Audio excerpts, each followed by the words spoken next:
माँ का कर्ज। एक बेटा पढ़ लिख कर बहुत बड़ा आदमी बन गया।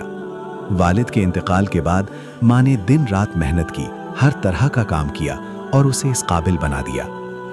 लेकिन शादी के बाद कहानी बदल गई। बीवी को अक्सर ये शिकायत रहती कि माँ उनके स्टेटस के मुताबिक नहीं है। लोगों को बताते हुए उसे शर्मिंदगी महसूस होती कि ये अनपढ़ औरत उसकी सास है। जब बात हद से बढ़ गई तो एक दिन बेटे ने माँ से कहा, माँ, अब मैं इस काबिल हो गया हूँ कि तुम्हारा हर कर्ज अदा कर सकूं। मैं चाहता हूँ कि हम दोनों खुश रहें। इसलिए आज तक तुमने मुझ पर जितना भी खर्च किया है वो सब सूद समेत मिलाकर बता दो। मैं वो रकम अदा कर दूंगा ताकि फिर हम अलग अलग सुखी रह सके। माँ ने कुछ देर सोचा और फिर धीमे लहजे में जवाब दिया, बेटा, हिसाब जरा लंबा है, सोच कर बताना पड़ेगा, मुझे थोड़ा वक्त चाहिए।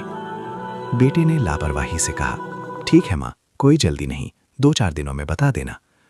इसी रात जब सब सो गए तो माँ ने एक लोटे में पानी लिया और बेटे के कमरे में चली गई। जहां बेटा सो रहा था, माँ ने उसकी एक तरफ पानी डाल दिया।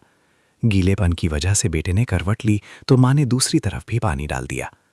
बेटा हड़बड़ाकर उठा और गुस्से में गर्ज कर बोला, माँ, ये क्या है? आपने मेरा पूरा बिस्तर पानी पानी क्यों कर दिया? माँ ने सुकून से जवाब दिया, बेटा, तुमने मुझसे पूरी जिंदगी का हिसाब मांगा था ना। मैं तो बस वही हिसाब लगा रही थी कि बचपन में कितनी रातें तुम्हारे बिस्तर गीला करने की वजह से मैंने जाग कर गुजारी हैं।